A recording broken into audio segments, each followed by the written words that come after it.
할렐루야.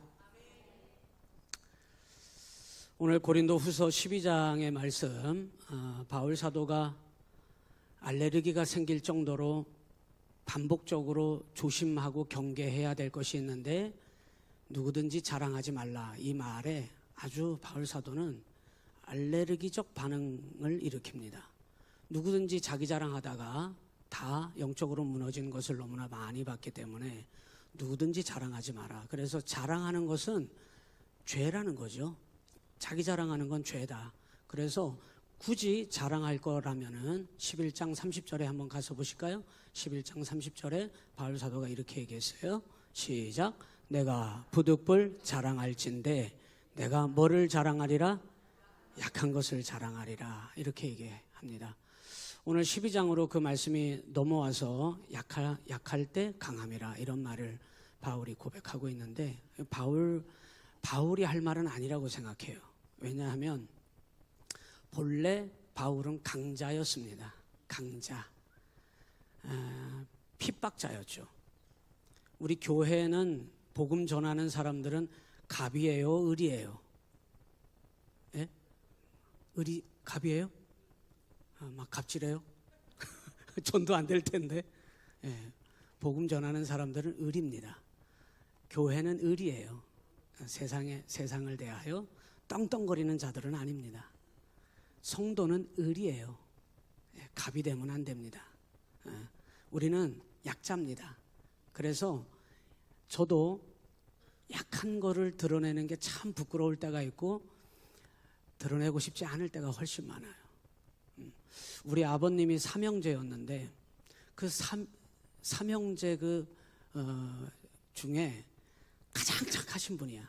우리 아버지라서 그런 게 아니라 제가 볼 때는 바보스러울 만큼 착하셨어요.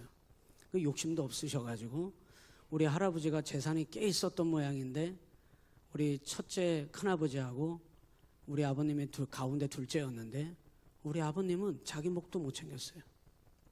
그리고 막내하고 우리 큰아버지가 모든 유산을 다 받아가신 거예요. 우리 아버지는 그때 뭐 하고 계셨게요? 술 먹느라고. 술에 취해가지고 정신이 없어가지고 자기 목도 하나 못 챙기고 평생을. 여러분, 우리 아버지는 술만 있으면 돼. 술에 중독된 사람들은 그렇더라고요. 우리 어머니가 그냥 고생해가지고 뭐 물려받은 게 없으니까 우리 어머니가 우리 아버지한테 시집갈 때 중매로 갔대잖아요. 18살에 중매로 가셨다는데 갈 때 소문이 들리더래요. 그 허씨 그 집안 부자라고 소문 듣고 갔다는 거예요. 갔더니 웬걸 우리 아버지만 빈털털인 거야. 그놈의 술 때문에 우리 아버지는 누가 술 준다 그러면 집문서도 다 갖다 줄 사람이니까. 우리 어머니가 고생해가지고 우리 어릴 때 제가 이런 얘기 하면은 제가 무슨 한 연배가 한 7, 80대인 줄 알아. 정말 목사님 그런 일을 겪었어요? 예, 정말 겪었어요. 저 어릴 때 우리 어머니 생선 바구니 생선 쥐고 생선 팔러 다니시고 먹여 살려야 되니까 우리를. 우린 또 7남매인데 하나는 죽고 하나는 떠났어. 그래서 5남매가 남았는데 그 5남매 남은 거를 하나 떠났다는 거는 우리 어머니가 키우기 힘들어가지고 수양딸로 보냈어, 다른 데다가. 보냈으니까 그 마음이 얼마나 아프겠어요. 어떻게 해서든지 자식 먹여 살리려고 생선 이고지고 그거 팔고 다니면서 그렇게 해서 우리 어머니가 그러면 생선 판 돈으로 뭐 하냐? 이제 쌀을 사오는 거예요, 쌀을. 저 어릴 때만 해도 우리 집에 가난해가지고 쌀이요. 우리 신장로님은 쌀밥 먹으시오, 보리밥 먹으시오, 어릴 때. 괜찮아요. 보리밥 먹었어요, 쌀밥 먹었어요?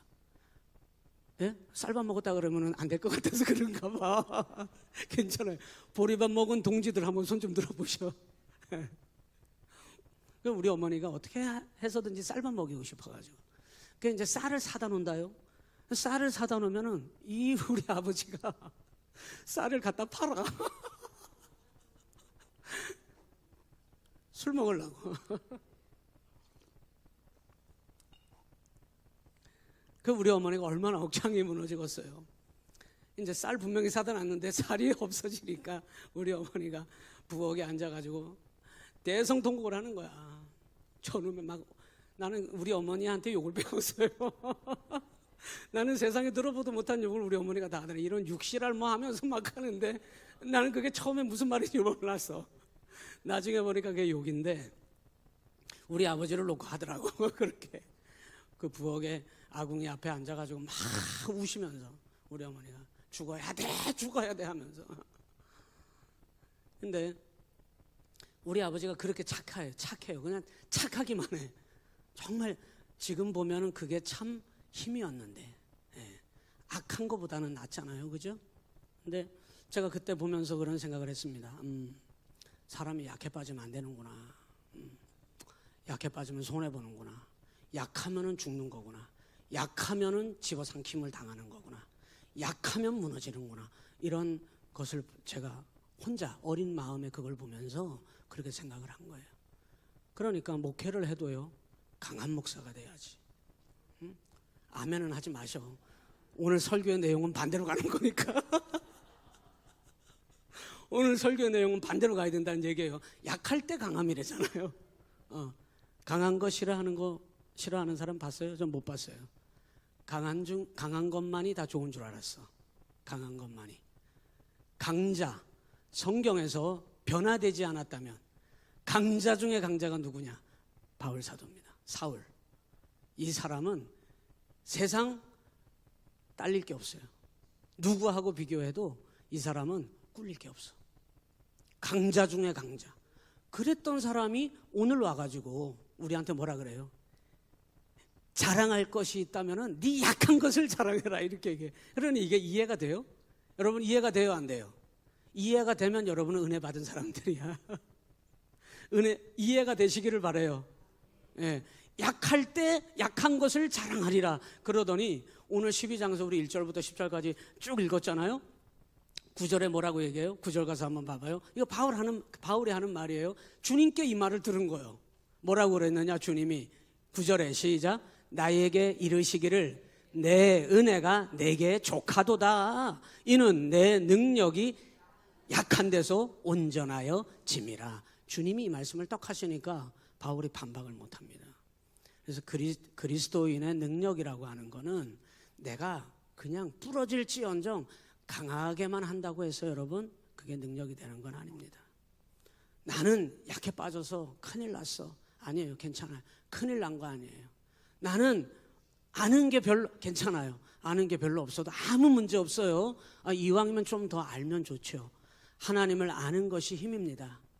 하나님을 모르는 백성은 여러분 그 무지함 때문에 망하는 도다 그랬어요. 비전 없는 백성은 망하는 도다 그랬어요. 꿈이 없는 백성은 망하는 도다 그랬어요. 그 꿈이라고 하는 말은 하나님을 아느냐 모르느냐 그 말하는 거예요. 여러분 영적인 부분에 대해서는 강한 사람이 되십시오. 많이 하나님을 알아가기를 더 많이 사모하고 여러분 더 간구하시고 여러분 더 욕심을 좀 내면 좋을 것 같아요. 그런데 세상 살아가는 데 있어서 뭐 이제 와가지고 내 남편이 조금만 더 잘생겼으면 그건 못 바꾸잖아요. 바꿔줘요 제가? 그건 못 바꿔요. 그냥 살아요. 그냥 살아. 내 아내가 조금 더 그냥 좀 아주 그냥 친절하고 부들부들 뭐 그놈의 성깔이 지금까지 그렇게 한 거를 뭐 어떻게 바꿔? 그냥 사는 거예요. 그냥 사는 그런 거는 못 바꿔요. 세상 살아가는데 여러분 조금 연약한 거, 여러분이 생각하는 것보다 기준 미달인 거 그런 건 괜찮아요. 한번 옆 사람 보면서 괜찮아요, 괜찮아요. 할렐루야. 여러분 우리가 연약함 때문에 흔들리고 낙심할 때가 정말 많거든요. 여러분 그러지 않아도 됩니다. 오늘 바울 사도는 핍박자에서 핍박받는 연약한 사람으로 바뀌어버려요. 완전히 바뀝니다. 예수 믿는 자들을 잡아다가 죽이기 위해서 앞장서는데 그가 가진 이 권력이라고 하는 건 말만 하면 공문서가 써나와. 누구든지 다 바울의 이름으로 나가기만 하면 예수 믿는 사람들 그는 막힘없이 걸림돌 없이 다 잡아들일 수 있어요. 다 죽일 수 있어요. 강력한 사람이었습니다. 그랬던 이 바울 사도가 그렇게 교회를 핍박하고 다른 사람을 잡아 죽이고 눈도 깜짝 안 하던 이 사람이 핍박을 받는 사람으로 그리고 이제는 자기가 핍박하던 그 교인들이 자기를 안 믿어줘. 다메섹 도상에서 예수님을 만나가지고 이방인을 구원하기 위한 나의 택한 그릇이라 그래서 부름을 받았는데, 그러면 사람들이 누가 가장 좋아해야 해요? 교인들이 가장 좋아해야 해. 사울이 바뀌었대. 그러면 여러분, 교회는 천국 만마를 얻은 거거든요. 할렐루야. 그런데 교인들이 그때 당시에 사도들도 말입니다. 사울이 이때 당시만 해도 사울이라 불렸으니까 이 사울이 갑자기 예수 믿게 되는 거예요. 믿어줘요, 안 믿어줘요? 못 믿어. 저게 또 무슨 구실로 우리를 잡아다가 죽이려고 엉뚱한 소리를 해대나. 못 믿는 거예요. 그리고는 기회만 되면 저 사울을 이 예전과 달리 기세등등하던, 살기가 등등하던 이 사울의 눈빛이 달라졌으니까 예수 만나면 눈빛이 달라져요. 예수 만나면 말이 달라져요. 여러분, 예수 만난 사람인지 아닌지 우리가 마주 앉아서 여러분이 은혜 받은 사람이라면 진단할 수 있어요. 한 10분만 앉아서 얘기해봐요. 그러면 그 사람의 눈빛이 다르고 그 사람의 말이 다르고 그 사람의 마음밭이 달라져 있는 걸 여러분이 알게 될 겁니다. 분명히 달라져요. 이 초대교회 성도들이 사울의 눈을 봤을 때 그 전만 해도 자기들을 어떻게 해서든지 한 놈이라도 더 잡아 죽이려고 막 눈에서 그냥 살기가 번쩍번쩍 하던, 기세 등등하고 살기 등등하던 사람인 걸 분명히 아는데 기세가 꺾였네? 왠지는 모르지만 이때가 기회다. 그래서 교회도 사울을 공격하기 시작해요. 어떻게 해서든지 저 사울이 기가 꺾였을 때 우리가 저놈을 제거해야 돼. 그래서 예루살렘으로 이 사울이 하나님 앞에 다메섹 도상에서 예수님을 만나고, 예수님이 다메섹 도상에서 직접 만나 주시잖아요. 그죠? 바울은 예수님을 직접 만난 자입니다. 빛으로 오신 주님을 만나고 그의 눈을 멀게 해버렸어요. 아나니아라는 사람을 만나게 하시고 그의 눈을 뜨게 하셨는데, 이 바울은 그 모든 과정들을 통하여 정말 예수님이 살아계신다는 것을 분명하게 체험했습니다.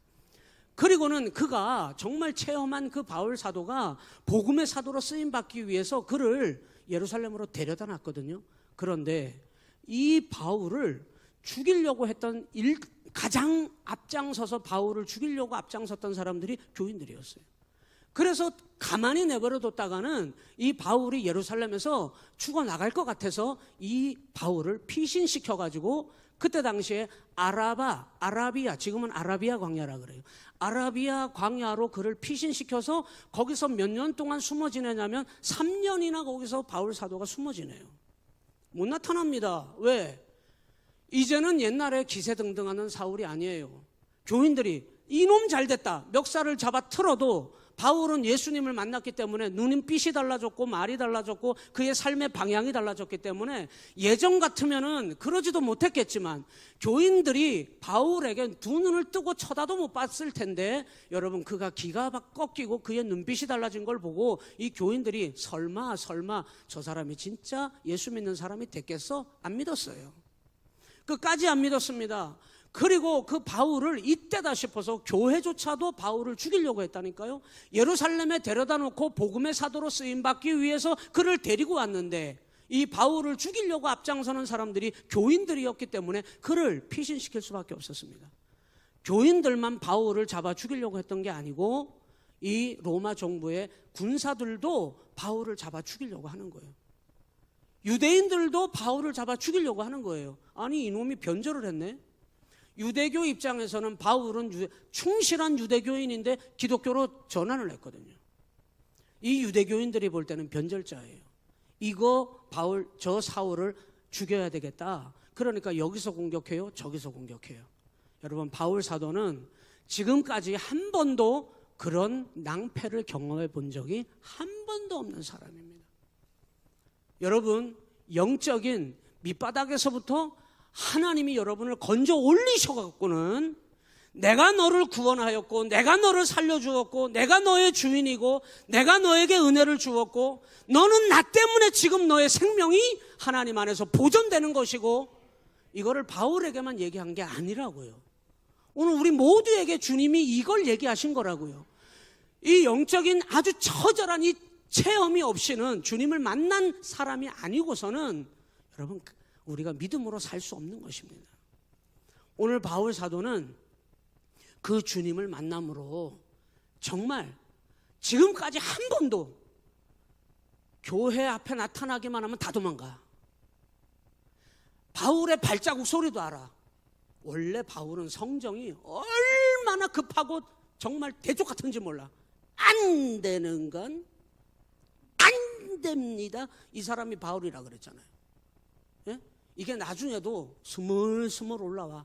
복음 전도자가 완전히 돼가지고 이방인을 위한 복음을 전하기 위해서 안디옥 교회에 가서 그 사역을 본격적으로 시작하거든요. 근데 그때도 1차 전도 여행을 떠났다가 바나바와 함께 바울이 전도 여정을 시작하는데 바나바의 조카인 마가 요한이라고 하는 그 바나바의 조카를 데리고 다녔단 말입니다. 그런데 바나바가 어느 날 밤에 복음 전하러 복음의 현장에 따라가 보니까 이거는 뭐를 걸어야 되냐면은 목숨을 걸어야 되는 게 전도자의 삶이더라는 걸 알게 됩니다. 두려운 나머지 야반 도주했어요. 마가 요한이 짐을 싸가지고 야반 도주했어요. 바울이 그런 마가 요한을 보고 2차 전도 여정을 떠날 때 바나바가 자기 생질인 마가 요한을 또 데리고 가자고 청했을 때 바울 사도가 그때 그 바울의 성정에 따라서 안 되는 건 안 됩니다. 그래가지고 어쩔 수 없이 바나바와 마가 요한이 따로 전도 여정을 떠나고 바울은 따로 전도 여정을 갈라져서 바나바와 바울이 찢어져요. 그러니 여러분 그의 성정을 생각해 봐요. 안 되는 건 안 되는 사람이에요. 낭패를 당해본 적이 없는 사람이에요. 다른 사람들에게 싫은 소리를 들어본 적이 없는 사람이에요. 다른 사람에게 뺨 한 대를 이유 없이 맞을 사람이 아니에요. 그런데 이 바울이 완전 달라진 거예요. 온갖 이쪽에서 공격해서 자기를 죽일 듯이 달려들어 저쪽에서 유대교에서 달려들어 온갖 여기를 봐도 저기를 봐도 바울을 살려놓을 사람들은 하나도 안 보이는 거예요. 여러분 이 바울이 그런 일을 당할 사람이 결코 아닙니다, 여러분. 그런데 바울은 여러분 자기를 죽이고자 하는 그 사람들 앞에 옛날같이 똑같이 그들을 죽이고자 하거나 달려들지 않습니다. 하나님께서 이 바울에게 무슨 일이 일어나게 만들어놨느냐? 예루살렘에 데려다 놓고 복음을 전하도록 그를 데려다 놨는데 교회 성도들이 좋아할 줄 알았더니 교회 성도들이 앞장서서 저 바울을 믿지 못하니까 저게 또 언제 돌변해서 우리를 죽일 줄 알아. 그래서 그들이 앞장서서 바울을 죽이려고 하고 유대교에서 그를 죽이려고 하니까 베드로와 야고보는 예수님의 동생이에요. 그때 당시에 예루살렘 교회 지도자입니다. 이 두 사람이 바울을 피신시켜요. 아라비아 광야로 3년 동안 피신시키고 하나님께서 어쩌면 하나님께서 철저하게 옛날 같으면은 이것들 봐라. 바울이 한번 하기만 하면 다 숨을 죽여야 해. 그런데 그런 바울을 하나님께서 어떤 일이 어떻게 그에게 하나님이 역사하셨는지 이제는 뺨 한 대를 맞아도 온갖 궁핍함을 다 당해도 온갖 죽을 일을 다 당해도 바울은 오늘 본문에 그렇게 얘기했어요. 이것이 기쁘고 기쁘도다 이렇게 얘기해요. 저 사람 도대체 무슨 일이 있었던 거야? 강한 부러지는 한이 있어도 강한 것이 좋은 것처럼 그것을 보여줬던 이 바울이 도대체 자랑할 것이 있다면은 자기 자랑하는 건 죄야, 죄. 예수님이 아닌 것을 내 입으로 자랑거리로 삼는 건 그건 죄야, 죄. 여러분 우리가 내 자랑하고 싶은 사람이 얼마나 많아요. 내 자랑하고 싶은 사람들이 얼마나 많아. 바울은 엄격하게 얘기합니다. 자랑하는 것은 죄인데 누구든지 자랑할 자가 있다면 주 안에서 자랑할지니라. 그리고 부득이하게 자랑할 것이라면 자신의 약함을 자랑하라는 거예요. 이 바울 사도에게 무슨 일이 있었을까? 이 바울 사도가 아라비아 광야에서 3년간 하나님의 훈련을 받고 이 바울의 원 고향으로 하나님이 그를 데리고 갑니다. 고향이 어디게요? 다소라고 하는 곳이에요. 다소라고 하는 곳으로 바울을 데리고 와서 고향으로 데려다 놓고 그 고향 사람들은 바울을 다른 사람들처럼 죽이려고 닥달하면서 달려드는 사람들이 아니거든요. 그래서 하나님께서는 기가 막히게 다소라고 하는 곳에 이 바울을 들여다 놓고 거기서 정확하게 13년에서 15년 정도를 있게 되는데 10년 동안 하나님께서 이 바울을 완전히 바꾸는데 오늘 그때 그 다소에서 자기가 무슨 일이 있었는지를 한 가지만 딱 얘기를 해요. 한 가지를 얘기하는데 따라서 합니다. 깊은 영적인 체험. 여러분, 이 깊은 영적인 체험이 이때 다메섹 도상에서 예수님을 그렇게 체험하고도 바울 사도는 아직까지 부족함이 있었어요.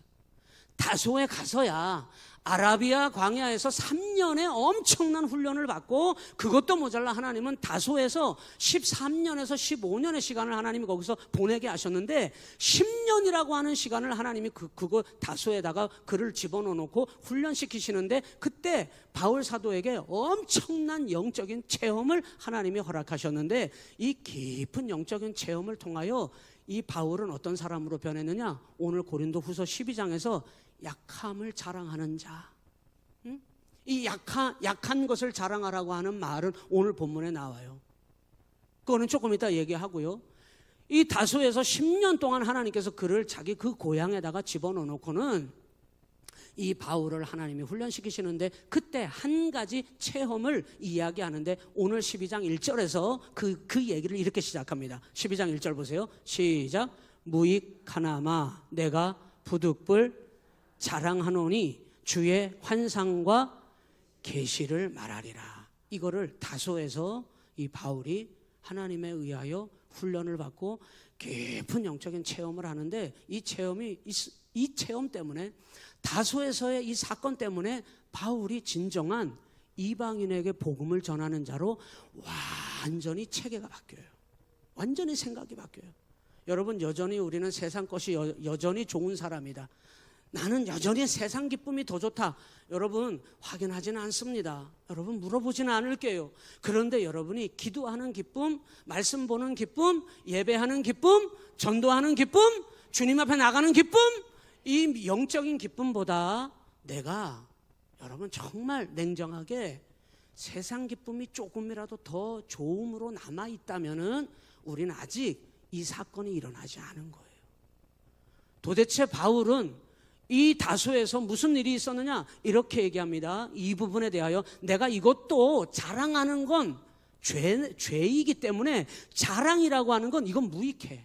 1절에서 그렇게 얘기했어요. 무익하지만 내가 이 얘기는 해야 되겠다는 거예요. 부득불 이렇게 얘기했어요. 여러분, 자랑하는 건 무익한 겁니다. 유익한 거 하나도 없어요. 딴 사람한테 자랑하는 거는 죄입니다.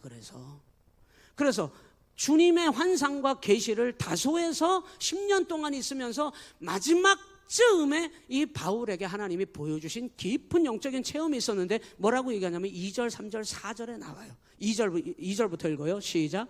내가 그리스도 안에 있는 한 사람을 아노니 그는 14년 전에 셋째 하늘에 이끌려 간 자라. 그가 몸 안에 있었는지 몸 밖에 있었는지 나는 모르거니와 하나님은 아시느니라. 아멘. 거기까지. 14년 전이라고 하는 건 다소에 들어오기 전에. 그래서 다소라고 하는 곳으로 아라비아 광야에서 3년 훈련시키더니 그 다소 이 바울의 고향으로 집어넣은 그 기간이 14년인데 15년이라고 학자들이 얘기해요. 근데 거기에서 10년 차에 있을 때 10년째 이 영적인 엄청난 주의 환상과 계시를 경험했는데 그게 뭐냐? 셋째 하늘에 이끌려갔대요. 이건 유대인들의 개념에 의하여 정립된 천국입니다. 천국. 1층 천, 2층 천, 3층 천이 있다는 거예요. 이 사람들은. 3층 천은 하나님이 직접 하나님이 임재하셔서 나타나는 하나님의 보좌를 볼 수 있는 곳. 이게 셋째 하늘이거든요. 그래서 셋째 하늘에 올라갔다는 말은 바울이 지금 무슨 일을 겪었다는 거예요. 하나님이 그를 쑥 불러가지고는 하나님의 강권적인 능력으로 바울 사도를 쑥 불러가지고 하나님께서 지금 하나님의 보좌 앞에 세워놓고 하나님하고 지금 독대하고 있다, 이런 뜻이에요. 여러분, 기도의 자리가 무슨 자리인지 압니까? 하나님 독대하는 자리예요. 여러분, 하나님 독대하셨어요? 진짜 하나님 독대하셨어요? 진짜 하나님 독대하셨어요? 한 번 더 물어보면 아무도 다 대답을 안 해요. 점점 수그러들어가. 담대하게 말씀하셔야죠. 우리가 주님을 만나지 못했다면 여러분이 저하고 이 자리에 마주 앉아 있을 이유가 뭐가 있어요? 주님을 안 만났다면. 바울이 이렇게 모든 패러다임이 바뀌고 체계가 바뀌고, 강한 것만이 가장 좋은 것이요, 강한 것 없으면 안 돼, 저것들을 다 때려잡으려면 내 힘이 필요해, 자기 힘 자랑을 했던 사람이 바울이었는데 무슨 일이 있었기에 자기 뺨을 돌려대서 치라고 하고 자기를 돌로 쳐 죽이려고 하고 온갖 핍박을 다 가해도 자기 힘 자랑을 하지 아니하고 그들에게 자기 몸을 다 내어주고 무슨 일이 있었기에? 알고 보니 이 사람은 하나님을 독대한 사람이에요. 3층 전에 끌려 올라갔는데 여기가 어디더냐? 3절에 바울이 남 얘기하듯 하죠. 남 얘기. 내가 그리스도 안에 있는 한 사람을 아노니, 자기를 이렇게 얘기하는 거예요. 왜 그럴까요? 자기를 자랑할 것만 같아서 이렇게 얘기하는 거예요. 그럼 자기에게 일어난 일을 다른 자기가 아는 사람이 이런 경험을 한 것처럼 기록을 했는데 바울의 얘기입니다. 그런데 여기 이렇게 셋째 하늘에 끌려간 이곳이 어디더냐? 4절에 보니까 4절 시작.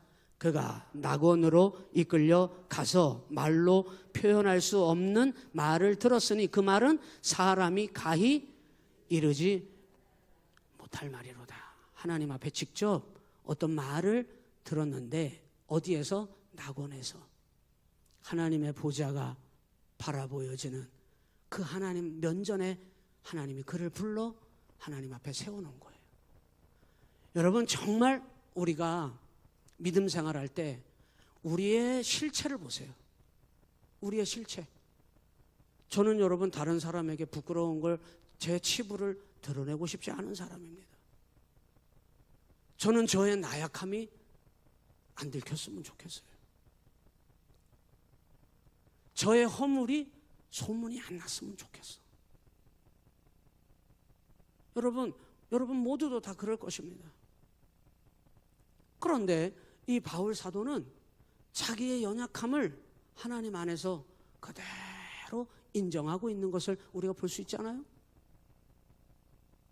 우리는 연약해서, 우리는 부족해서, 허물이 있어서, 우리의 삶에 지금 내 실체가 이래서 나는 하나님의 일을 못하는 게 아닙니다.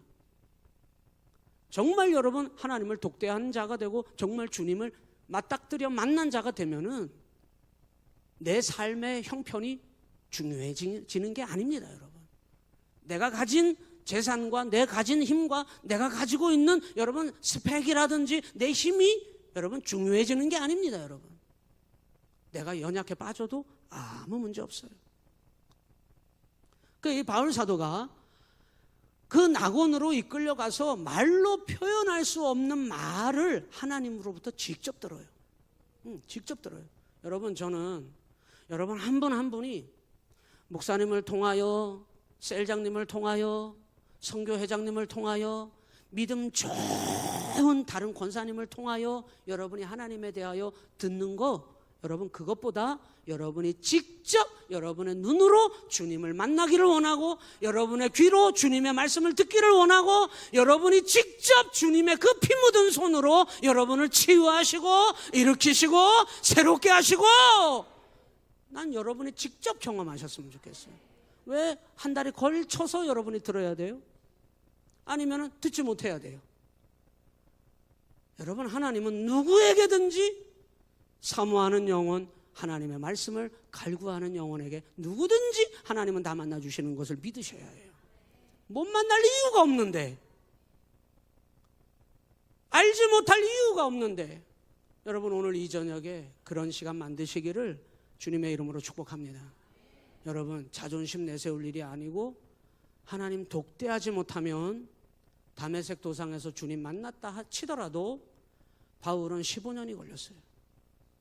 그리고 이때 이 일이 있고 나서야 안디옥 교회로, 물론 그 전에 예루살렘에서 베드로와 야고보가 이 바울에게 그들이 만난 예수님을, 복음을 전수해요. 그래서 바울이 베드로를 통하여 베드로가 만난 그 예수님이 도대체 이 땅에 오셔서 뭘 했는지, 그 예수님이 누구인지를 베드로를 통해서 바울이 복음을 배우게 돼요.